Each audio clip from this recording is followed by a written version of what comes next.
¿Hay más tráfico porque somos más habitantes o porque hay más carros en la calle? En la ciudad de Guatemala somos alrededor de 1.2 millones de personas, pero hay 1.4 millones de autos registrados. Con esos números, nuestras calles se convierten en parqueos improvisados. Cada minuto que pasamos atorados en el tráfico nos pasa la factura. Entonces, ¿cómo recuperamos el espacio público?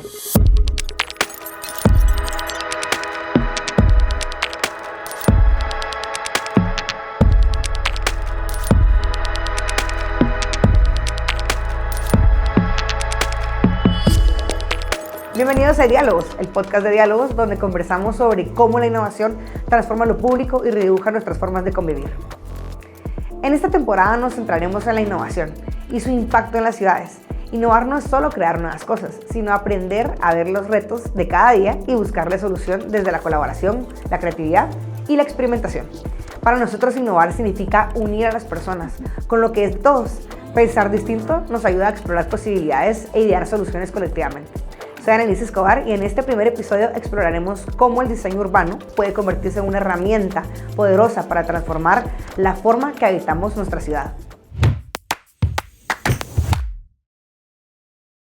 Así que, ¿alguna vez han imaginado pasear por las calles donde el único sonido sea el suave zumbido de una rueda o no el rugido de un motor?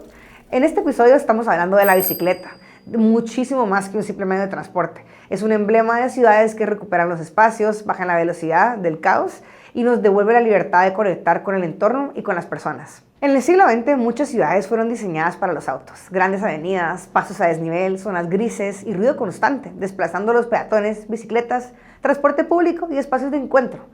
Pero en algunos lugares, una nueva forma de pensar en la ciudad emergió desde el asfalto. Una ciudad pensada para las personas y su calidad de vida. Ámsterdam es un caso paradigmático. En medio de crisis urbana, movilizaciones sociales, ambientales, su gente impulsó una transformación radical. Calles para las bicicletas, barrios pensados para caminar y la movilidad como un derecho. Suena lindo cuando te lo explico, pero la pregunta es, ¿cómo logramos eso para Guatemala? Hoy conversamos sobre el proceso de innovación aplicado a nuestro entorno del diario vivir, las ciudades. Pensamos en ciudades de Europa y Latinoamérica donde priorizan la calidad de vida y la sostenibilidad, la movilidad, el acceso a servicios y la preservación del patrimonio, lo que resulta en entornos urbanos más agradables y funcionales para sus residentes. Nos acompañan hoy dos voces expertas que han vivido y estudiado de cerca este proceso. Nos gustaría poder aprender de ellos y sus buenas prácticas del diseño de ciudades, para poder así aplicarlo a las ciudades aquí en Latinoamérica y especialmente de cómo podemos hacer ese proceso nuestro. Nos gustaría poder aprender de ustedes y esas buenas prácticas de diseño de ciudades desde Europa hasta Latinoamérica para poder aplicarlo aquí en Guatemala. Así que para eso les traemos hoy a Jean-Roch Lebot, que es el director de Innovaterra.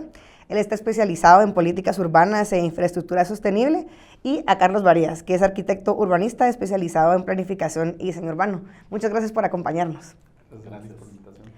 Bueno, entonces para ir arrancando la conversación, como ustedes sabrán, pues hemos estado hablando en estos espacios sobre la importancia de los contextos que nos llevan a poder facilitar espacios para enfocarnos en la ciudadanía y sus necesidades al momento de tener espacios públicos y servicios para las personas.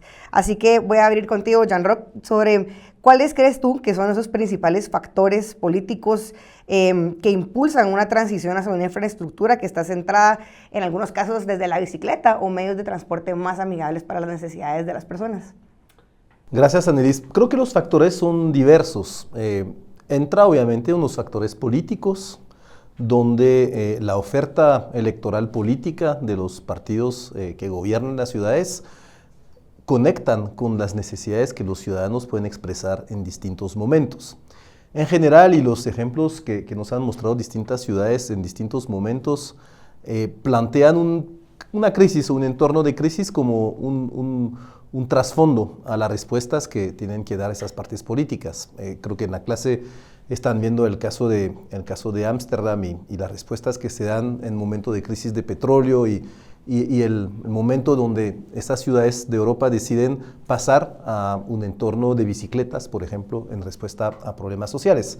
Creo que más cerca de nosotros tenemos el ejemplo del COVID y el post-COVID como un momento importante donde distintas ciudades del mundo empiezan en respuesta a ese momento particular privilegiado de estar encerrado en su casa, a que las ciudades necesitan repensar sus espacios públicos, su movilidad, y nace en todo el mundo, diría, vamos a platicar con Carlos sus distintos ejemplos, pero nace en distintas partes del mundo una respuesta desde la ciudad que viene a plantear la movilidad activa, que viene a plantear el espacio público como aquella escapatoria que necesitaban los ciudadanos después de ese encierro que han sentido con el momento del COVID. Y florecen en distintas partes del mundo, vamos a centrarnos en algunos casos de Europa, pero también en Latinoamérica, una respuesta estructural que parte de esa crisis, que parte de ciertas ofertas, que parte de algunos experimentos que hacen las autoridades, pero también los ciudadanos, movimientos que incluso en el caso de Guatemala nacen en respuesta a esos problemas de movilidad, a esos problemas de apertura de espacios públicos y a posibilidades de cambio y de transformación que se manifiestan de diferentes maneras en políticas, en programas, en proyectos, en las distintas ciudades. Y nace, de hecho, un concepto, y con eso cierro, el concepto de la ciudad de 15 minutos, que venía a ser estudiado por un grupo de asesores de la alcaldesa de París, el señor Carlos Moreno, que también mezcla práctica con academia, porque es el director de la Sorbona de programas de urbanismo, y viene a conceptualizar esa idea de una menos movilidad y una mayor accesibilidad por parte de los distintos vecinos de un barrio a menos de 15 minutos a pie o en bicicleta, y teoriza alrededor de ese concepto, y viene justo en el momento post-COVID a ser como uno de los grandes elementos académico estructurante, escribir libro, planteamientos sobre ese tema, y eso obviamente da una difusión a esos escritos, a la práctica que París estaba teniendo de abrir esas ciclovías, 300, 400 kilómetros de ciclovías en los últimos años, a inspirar ciudades de Estados Unidos y ciudades de Latinoamérica en lanzarse a ese tema, ¿verdad? Qué interesante. Y creo que has mencionado una clave muy importante de la que hablamos mucho en el laboratorio Lombos, que es la experimentación. Y de cómo podemos traer todos esos factores multiactor que acabas de mencionar, que definitivamente no es nada sencillo y que también, como decimos, tienen que trascender a volverse accionables, que de nada sirve que quede como una buena idea o como una teoría si no se está poniendo a la práctica. Y en ese sentido, Carlos, quisiera conocer desde tu lado cómo ves poner esa gestión en práctica. ¿Qué tipo de conocimiento técnico o a veces tiene que ser más político para arrancar? ¿Cómo es ese contexto de poder operativizar esta teoría cuando hablamos de diseño de espacios? Definitivamente parte de una idea de un concepto político, que es el entender las necesidades de tu ciudad probablemente versus las de tu electorado. ¿A qué voy con esto?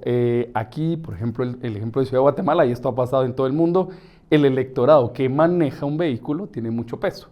Tomar decisiones de reducir un espacio, ya sea sobre las vías, sobre parqueos, sobre algunas otras zonas de la ciudad, al vehículo para dárselo al peatón o dárselo a las bicicletas, a las ciclovías, es una decisión políticamente complicada. Sin embargo, creo que cada vez hay una conciencia más fuerte, inclusive aquí en Guatemala, de la necesidad de poder incorporar, ¿verdad?, la movilidad del vehículo a este otro tipo de soluciones.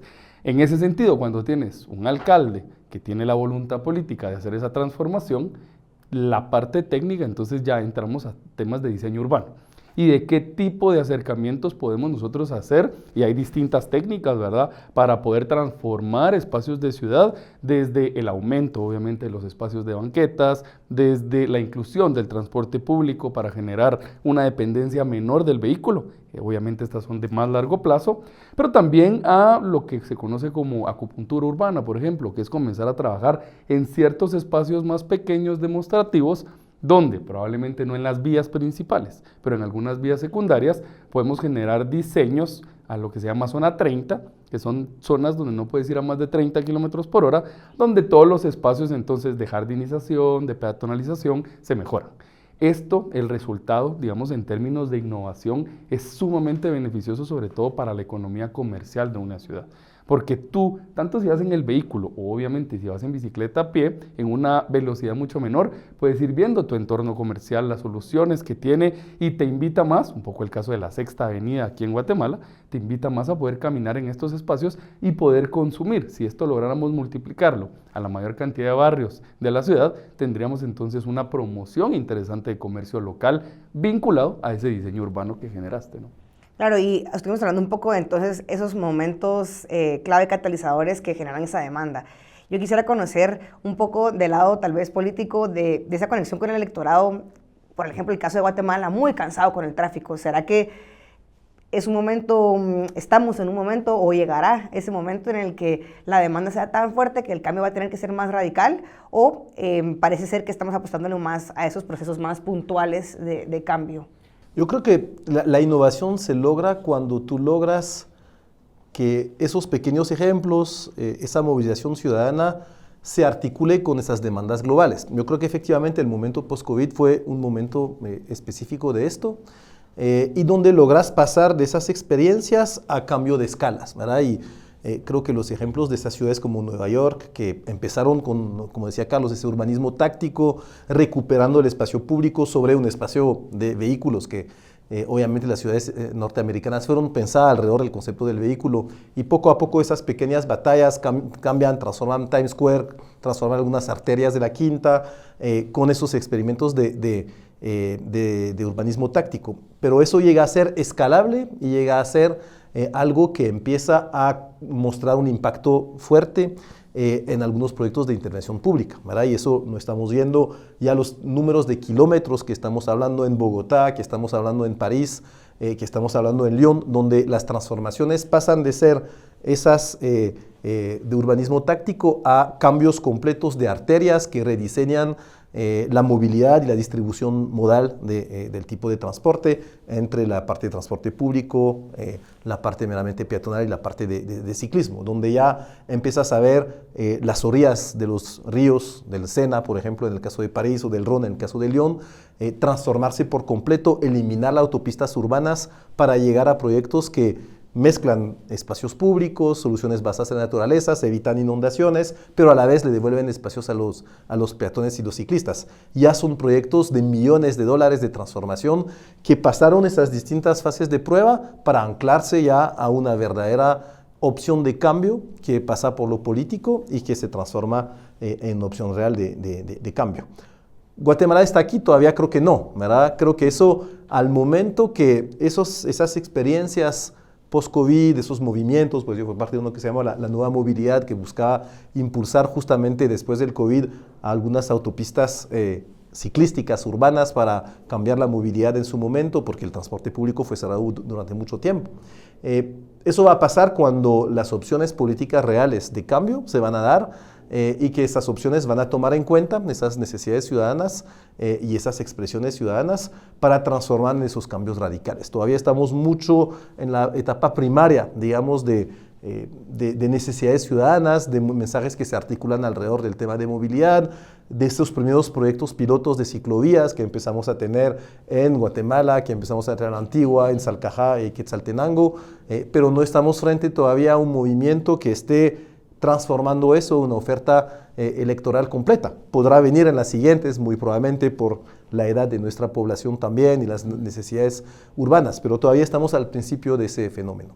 Ok, y ahorita tal vez acercándonos un poco más a lo técnico, si tuviéramos que pensar, o pues en este futuro cercano que espero que venga, ¿cómo logramos que una vez ya tenemos identificadas estas demandas, o también incluso de los experimentos que ustedes han realizado en Innovaterra, por dónde empiezan? Es decir, se enfrentan a una problemática, en algunos casos pues tendrá que ver con esta preparación ante los cambios que estamos viendo en el medio ambiente, que si prepararnos por inundaciones en algunos espacios, que sigamos viendo que pues, el carro ya no es una cuestión tan viable por el colapso, ¿verdad?, de tránsito. ¿Por dónde empezarías? Pensando como tu objetivo principal o macro, decir lo que yo busco es bajar a la gente del carro, probablemente tienes, te diría yo, tal vez 3 líneas, ¿verdad? La de largo plazo, que es el transporte público. Definitivamente esa es la parte estructurante, pero es la que más tiempo nos va a llevar. nos va a llevar. Digamos, hay discusiones ahí sobre si metro, no metro, tranvía, no tranvía, más allá de la solución, que no vamos a entrar al detalle de esto, pero esa tiene que ser tu visión de largo plazo y comenzar desde ya a dar los primeros pasos en ese sentido, que te diría que hasta el día de hoy no se han dado, ¿verdad? Tal vez como un plazo intermedio es ya comenzar a conseguir o a proponer ya circuitos y soluciones más integrales, por ejemplo, en temas de bicicletas, ¿verdad? Hay intervenciones importantes de poder generar más rutas cicloviables, porque hoy pues probablemente yo puedo, si me muevo de norte a sur, desde el Papa hasta el Trapo Torreviarte puedo ir en bicicleta, pero luego no tengo otras conexiones que me permitan hacer ese circuito más viable. Entonces habría que comenzar a hacer esos planteamientos, inclusive lo hemos discutido mucho con Jan, puentes ciclopeatonales en los barrancos. Si yo tuviera un puente de acá, podría llegar en 5 minutos a zona 10, ¿verdad? A la diagonal 6, y así tenemos varios barrancos en la ciudad que podrían conectarse de esa manera. Esas son intervenciones de mediano plazo, y las intervenciones de corto plazo serían las mejoras en el sistema peatonal, ¿verdad? La mejora en la banquetización. Tenés ejemplos en Barcelona, en la misma Ámsterdam, que como elementos tan básicos como poder mejorar las condiciones de las banquetas te comienzan a hacer una transformación importante en la ciudad. Y tu reto aquí es el tema del financiamiento. ¿Cómo financio todas estas obras? Probablemente para las de largo plazo tengo necesidad de papá gobierno, ¿verdad? Para que me haga las inversiones en sistema de transporte público. Las de corto plazo pueden ser viables hacerlas a través de los mismos fondos de la municipalidad, y estas de mediano plazo, por ejemplo, los sistemas de ciclovías deberían de estarse financiando a través de los grandes proyectos inmobiliarios. Con esto termino. En Guatemala tienes un tema que se llama impacto vial. Cada vez que tú construyes un edificio, un centro comercial, oficinas, tienes que pagar un impacto vial. El problema es que la administración actual, todo el impacto vial lo traduce en pasos a desnivel, ¿verdad? Nos llenamos con una ciudad de pasos a desnivel disfuncionales. Nos encanta inaugurar, digo sarcásticamente, ¿no? Inaugurar pasos peatonales por todos lados. Esa plata se podría estar utilizando para financiar esta infraestructura de mediano plazo, ¿verdad? Wow, y eso nos abre la puerta a otro gran problema que tal vez no es para que nos detengamos tanto tiempo ahí, pero creo que es sumamente relevante, porque cuando hablamos de precisamente diseño de ciudades y movilidad en general, está definitivamente anclado al tema de recursos tanto de vivienda como precisamente las personas que van a vivir ahí, su acceso a agua, ¿verdad? ¿Qué han visto ustedes en esa conexión? Porque también eso implica hablar de financiamiento, ¿verdad? De cómo genero yo más opciones para que la gente pueda vivir más cerca de sus trabajos o esos espacios tal vez más cercanos, idealmente de 15 minutos en los que yo pueda trasladarme de mi vivienda a mi trabajo y viceversa, y poder tener los servicios básicos necesarios. Evidentemente, a la medida que va creciendo nuestra población, nuestra economía, eso no va a suceder de una manera tan ordenada en ese mundo ideal. ¿Cómo has visto esa confabulación también de otros retos alrededor de esto? Al final, entender que una ciudad es un conjunto, ¿verdad? Y que esas medidas que estamos planteando desde el enfoque de movilidad, de innovación principalmente, conectan con otra serie de grandes problemáticas como la vivienda sostenible y asequible. Vamos a lograr una ciudad de 15 minutos, una ciudad de corta distancia, a partir del momento que logramos tener la mayor parte de la gente que vive cerca de su trabajo, lo que significa, en un caso como Guatemala, acercarlos a la zona de empleo que está básicamente en esta zona central de la ciudad. ¿Qué significa eso? Que logremos tener 30-40% del parque inmobiliario en la zona central de la ciudad que esté accesible a la gente, accesible y asequible del punto de vista económico. Eso significa plantear una serie de grandes reformas en la política de vivienda. Hay muchos ejemplos alrededor del mundo y diría que es una de las grandes batallas que están mostrando también los países europeos, exigir 30-40% de vivienda social en cualquier desarrollo inmobiliario, como lo está haciendo Barcelona, el propio París, tener un parque de vivienda pública, como lo está haciendo Viena, por ejemplo, que alquila a un precio de alquiler social para que la gente viva cerca de su trabajo. La gran reforma que necesitamos pensar es evitar que la gente de escasos recursos viven en la periferia, se trasladan todos los días al centro de la ciudad, haciendo y creando tráfico. Entonces, al final, todos esos elementos son políticas interconectadas. Espacios públicos con resiliencia climática, como hemos visto, vivienda social asequible con movilidad, y cómo lograr entonces un nuevo modelo de ciudad completo, que eso pasa, digamos, desde la reivindicación en las calles, ¿verdad? Empieza en las calles, de la protesta a la propuesta, pasa por la estructuración de ideas nuevas que, por ejemplo, se tienen mucho en esas ciudades también con laboratorios de innovación urbana, ¿verdad? Que son los semilleros de las ideas de cambio de mañana. Y eso escala política y a cambio de modelos a partir del momento que hay una coalición de fuerza vinculado por una gran narrativa. La narrativa actual es salud pública, ¿verdad? Y el urbanismo permite mejorar la salud en buena medida porque lo que estamos explicando, ir a pie es evitar problemas cardiovasculares, respirar un mejor aire por el tema de soluciones más de la naturaleza, es evitar problemas de salud a futuro, resiliencia y obviamente justicia social, justicia ambiental, vivir en esos espacios. Detrás de eso se financia por parte, pues creo que Carlos lo planteó muy bien, ¿verdad? De los que contribuyen a construir la ciudad, la parte pública, la parte privada, los residentes, los propietarios de suelo, todos debemos de plantear una ecuación de contribución a esa construcción. La correlación de fuerza política es la que permite estirar de un lado o de otro ese modelo de financiamiento, ¿verdad? Y precisamente ustedes como esos gestores de cambio y facilitadores de esos espacios, ¿cómo has visto tú, Carlos, cuando a veces te toca sentar a trabajar con las empresas, a veces te toca trabajar con el gobierno, a veces te toca traerlos a todos a la mesa? ¿Cómo gestionas esas relaciones? Porque al final es pues, un objetivo común. Claramente esto va a estar definido un poco de quién está poniendo los recursos, pero precisamente es ser ese ente conector para catalizar estos cambios. ¿Cómo ha sido la experiencia de ustedes en Innovaterra para ir gestionando estos espacios multiactor? Definitivamente compleja, ¿verdad? Porque por un lado tienes en muchos casos gobiernos locales, digamos que son tus interlocutores que ponen o deberían de poner normas, reglas claras, que tienen muy poca voluntad política para poder hacer eso. Y te voy a decir que la voluntad política va en el sentido, por un lado, creémoslo en el mejor de los casos, porque no tienen capacidad técnica para poder poner en marcha este tipo de discusiones. Sentar a un técnico de una municipalidad X que no tiene mucha experiencia o mucha bagaje académico para poder dialogar con un desarrollador inmobiliario, pues normalmente el técnico municipal lleva las de perder. Pero también hay que decirlo, es también por muchos temas de transparencia. Cuando yo no tengo reglas y tú me quieres venir a pedir a mí una posición sobre un proyecto, lo que más me beneficia es, vamos a ver cómo me levanté, vamos a ver vos quién sos, si sos afín a mí o no, y todas las otras X cantidad de reflexiones que podamos hacer en ese sentido de la falta de transparencia. Pero por el otro lado creo yo también, y esto tengo que decir que poco a poco lo veo cambiar, del lado del desarrollo inmobiliario, ha habido una tendencia muy conservadora de decir, no, este es el modelo que a mí me ha funcionado, este es el que yo le puedo sacar 20-25% de utilidad y no quiero transformar a ese nuevo modelo, ¿verdad? Todavía tenemos una masa importante de esa parte del desarrollo inmobiliario en Guatemala que no quiere meterse, digamos, a hacer cosas disruptivas, innovativas en términos de desarrollo urbano, en términos de incluir espacios públicos de calidad en los proyectos propios.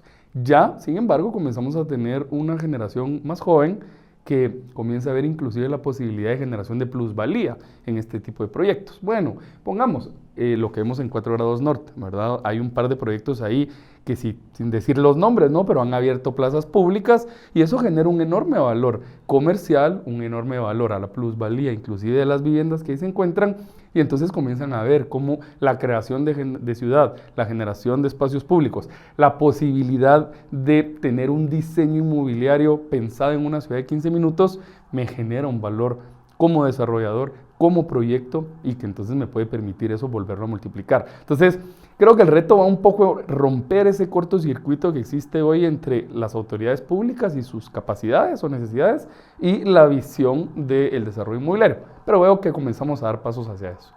¿Hay algún caso de estudio cercano que ustedes me pudieran compartir de decir, veamos lo que pasó aquí y tal vez no tan lejos o tal vez más lejos de esa Guatemala que puede ir creciendo para aprender y para decir, esto es a lo que deberíamos de apostar, sin perder la posibilidad de ese desarrollo económico local y ser un poquito más disruptivos en esa creación? Casos hay creo que varios, digamos, a nivel de la región. Siempre nosotros miramos del lado colombiano, ¿verdad? Bogotá, Medellín son ciudades ejemplo, digamos, en sus cambios y transformaciones que han logrado. Con varios elementos que tal vez vale la pena mencionar que hacen falta en la política y en el entorno guatemalteco. La claridad de que muchos de esos cambios van a necesitar el Estado, va a necesitar el Papa Estado, Papa Gobierno, decía Carlos, pero una institucionalidad renovada que piense las ciudades y esos proyectos desde lo nacional y que sea capaz de anclar presupuesto público a esos proyectos. Eso no tenemos, ¿verdad? Nos hace falta un ministerio de desarrollo urbano, una institucionalidad que sea la encargada de apoyar los municipios en esa transformación urbana que estamos planteando. La segunda es que probablemente la unidad administrativa en la cual estamos nosotros, que es el municipio, se queda muy corto también frente a esas problemáticas. Esas ciudades que han logrado esos cambios son ciudades metropolitanas, ¿verdad? Y creo que todavía la reflexión del país sobre las entidades metropolitanas, la forma de crear esos mecanismos de gobernanza a una escala más allá del municipio, hace falta, ¿verdad? El caso de León es muy emblemático. La ciudad de León, León, canceló la escala del departamento para crear la escala metropolitana encargada de la gestión de esas transformaciones que ha conocido León en espacios públicos, en renovación urbana, en cambios de ciclovía. Se creó una agencia urbana de esa entidad metropolitana y dejó de lado la estructura clásica que viene desde Napoleón del departamento. Entonces, esa innovación también está en lo institucional y se requiere plantear de manera muy fuerte. Otro ejemplo de la parte mexicana, por ejemplo, que me parece muy interesante, son los presupuestos participativos, ¿verdad? Que también aquí Guatemala lo ha estado tratando de impulsar, pero que justamente la semana pasada estábamos en un evento con la exalcaldesa de Puebla, comentaba cómo logró orientar los recursos a esos proyectos de ciclovías, esos proyectos de movilidad, en parte por esos ejercicios de presupuestos participativos en ciertos barrios donde la gente priorizó ese tipo de inversión frente a otras, porque ellos tenían el derecho de hablar y la posibilidad de hablar, y entonces orientaron hacia esto. Creo que se dio en algún momento ese experimento. En alguna medida nuestro sistema de consejos de desarrollo trata de emularlo, pero creo que hay que repensar un poco los incentivos, la participación en los mecanismos para que realmente nos centramos hacia ese tipo de propuestas. Wow, eso sí, suena retador, pero sumamente viable, porque no están ni tan lejos como para decir esto lo podríamos implementar aquí en Guatemala. Carlos, ¿tú qué le dirías a esta ciudadanía organizada para empezar a promover estos cambios, verdad? Evidentemente vemos varios movimientos emergentes dentro y fuera de la ciudad que han estado apuntando estos temas. El llamado, ¿verdad? Y la queja constante del tránsito, eso es algo que vivimos todos, pero no necesariamente algo que se ha permitido articular de una manera tan directa. ¿Qué le dirías tú a esa ciudadanía organizada que claramente pues tiene un poquito más de voz ya en la agenda y en la discusión pública? Yo creo que el reto ahí es la articulación, porque lo que tenemos hoy es una fuerte dispersión de estas organizaciones. Creo que comienzas a tener espacios donde la voz se está levantando, donde las propuestas están siendo muy buenas y ya no va solo a la parte de la propuesta de yo necesito A o B, sino de una vez tenés iniciativas que te dicen, mira, lo puedes transformar de esta y esta manera. Lo que creo es que esa voz no está siendo muy fuerte porque hay otros sectores, ¿verdad? Obviamente, de sociedad civil que pueden tener una presión o una voz más fuerte ante la política, ante los políticos. Y entonces la organización de estos sectores creo que es bien relevante. Estas organizaciones tenemos nosotros con Jan, de hecho hemos tenido muchas iniciativas de tratar de conformar lo que se llama un observatorio ciudadano o un observatorio metropolitano, donde entonces ya unís a toda esta sociedad civil y el planteamiento que hacen ya es en conjunto de poder inclusive no solo proponer, sino que también auditar y poder solicitar transparencia, eficiencia en el manejo de los fondos y toda una serie de elementos, creo yo, relevantes en ese sentido. Esto lo que te debería de ayudar también es a tener un posicionamiento importante que no hemos logrado, a pesar de que cada campaña tratamos de hacerlo, de una discusión seria de alto nivel sobre quiénes son los que van a llegar a gobernar, por lo menos en las municipalidades de las principales ciudades del país, ¿verdad? Poderlos sentar y pedirles, queremos respuestas, queremos propuestas, quieren nuestro voto, queremos escuchar qué es lo que van a plantear. Desgraciadamente no hemos logrado tener, digamos, esa madurez democrática en ese sentido. Lo voy a decir, no madurez por parte de la sociedad civil, sino de los partidos políticos, ¿verdad? Entonces, creo que en medida que logremos nosotros articularnos de esa manera, vamos a poder hacer presión, no solo en el durante, sino que muy importante, en el momento político en el cual sean las elecciones, para poder escuchar, digamos, algunas propuestas un poco más disruptivas en ese sentido y, bueno, salir un poco de la lógica que ya nos arrastra varias décadas, ¿verdad? Sí, definitivamente. Y bueno, ustedes desde Nueva pues han empezado a generar ese capital humano especializado para poder atender estos proyectos desde las soluciones que claramente van de diferentes demandas por diferentes actores. Que ¿me podrías explicar un poquito más, Jan, si en ese sentido, ¿será que tienen que existir más espacios, incluso desde el mercado, que estén pensando en estas soluciones, que trasciendan un poco las soluciones que están, o las ofertas económicas que están presentando los desarrollos inmobiliarios, que digamos que son uno de los principales catalizadores, ¿verdad?, de crecimiento de las ciudades a nivel de infraestructura? ¿Qué más hace falta en ese sentido? ¿Será lo técnico o es más que todo? Porque hemos hablado mucho de la política, pero ¿será que tenemos suficientes mentes pensando esto o tal vez es una carencia de las universidades? ¿Podría ser? Esa es una muy buena pregunta y creo que todavía hace falta mucha masa crítica. En la área metropolitana un poco menos, pero en el interior es crucial. No contamos con una carrera, por ejemplo, de urbanismo, como muchos países del mundo tiene. Carlos se presenta diciendo soy arquitecto de pecado original y urbanista de profesión. ¿Pero por qué? Porque tiene que agarrar una profesión distinta, la arquitectura, para llegar al urbanismo. Y eso así pasa con muchos colegas, a diferencia de los países desarrollados que tienen carreras especializadas en pensar las ciudades y en trabajar las ciudades desde esa visión integral que estamos tratando de plantear, que además ha cambiado en la actualidad por todo ese tema de repensar la naturaleza alrededor de la ciudad. El pensador del urbanismo actual tiene que ser un poco biólogo, tiene que pensar la parte natural muy fuertemente, tiene que pensar la infraestructura verde, no solamente la infraestructura gris. Entonces sí hay definitivamente un reto de masa crítica que se necesita hacer ahí. Lo segundo es, como tú dices, un poco un posicionamiento empresarial donde ya, digamos, la respuesta no es solamente del lado del mercado y la plusvalía y el rendimiento inmobiliario, sino que la conciencia que somos parte de una ciudad y que la conformamos y al final queremos vivir ahí, nuestros hijos también, plantear proyectos que sean un poco más afines a lo que la ciudad necesita y requiere, y eso obviamente en las soluciones inmobiliarias tiene mucho que ver, ¿verdad?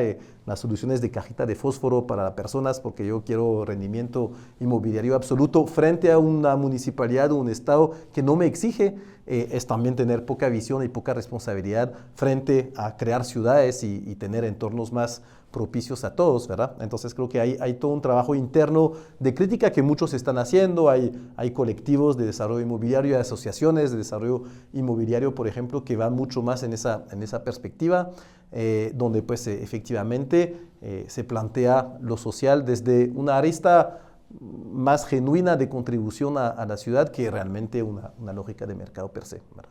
Excelente. Y bueno, entonces para ir un poco cerrando la discusión, quisiera preguntarles si hay algunas palabras que les quisieran dejar ustedes a la audiencia para ir sembrando un poquito más de esa semilla de curiosidad, para ir aprendiendo de estos temas, dado que como decimos, ¿verdad? No es algo que tenemos tan enraizado. Bueno, de mi lado, por ejemplo, yo soy politóloga y esto es un temita que se toca ante algo tan grande que trasciende y pues cruza todas nuestras vidas y creo que de toda la ciudadanía que va a participar en algún momento en algún proceso electoral y pues tiene que tener ahí un poquito ojo más atento.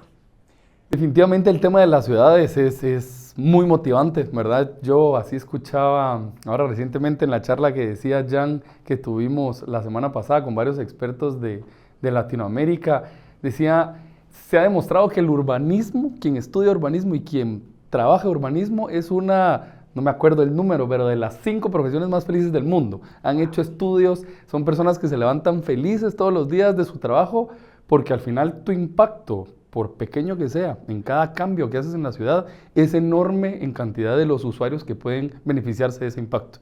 Cuando yo diseño un espacio público, por más pequeño que sea, cuando yo mejoro las condiciones de una peatonalización, cuando hago propuestas más estructurantes de transporte público, el impacto de beneficio que genera en la población es sumamente importante. Somos un país de ciudades, somos un mundo de ciudades, cada vez vamos a ser más personas viviendo en el mismo espacio y en la medida en que mejor intervengamos en generar ciudades de alta calidad, nuestra calidad de vida va a ser mucho mejor, ¿verdad? Pensar en que vamos a poder tener parques para llevar a nuestros hijos, para salir a correr, lugares seguros, bien iluminados, comercio cercano, no tener que pasar 3 horas en el tráfico para ir y 3 para regresar. Digamos, todos esos son elementos que efectivamente se necesitan, obviamente de plata, pero sobre todo de diálogo y de voluntad política. Y hay una ventana de oportunidad enorme. El hecho de que estemos tan hundidos en el fondo del pozo en ese sentido nos permite que cada uno de los pasos que demos genere un impacto interesante para esto. Gracias por esa nota tan optimista.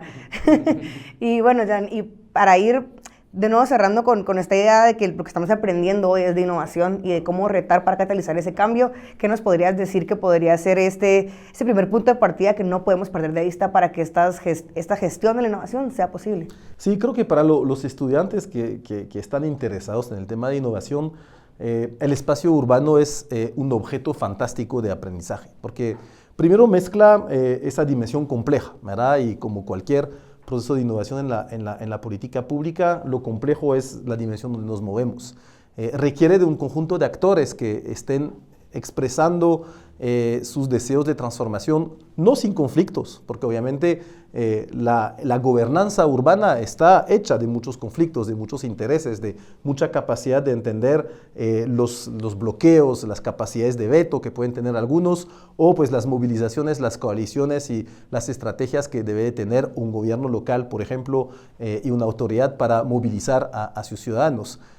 Requiere el experimento, como hemos mencionado, requiere de hacer pequeñas cosas que poco a poco van a mostrar transformaciones que se necesitan escalar.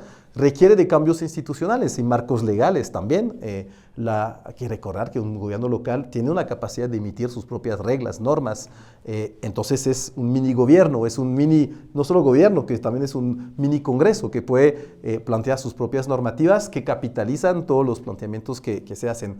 Experimentar, innovar desde la esfera del conocimiento local y del urbanismo local es definitivamente abordar en conjunto de aristas y estudiarlo como lo está planteando así Diálogos en esa propuesta académica desde esa vertiente de la innovación nos parece muy, muy interesante y un objeto fascinante para los colegas que en política pública quieren aprender de una forma distinta. Bueno, pues excelente. Muchas gracias por el aprendizaje que nos dejan el día de hoy.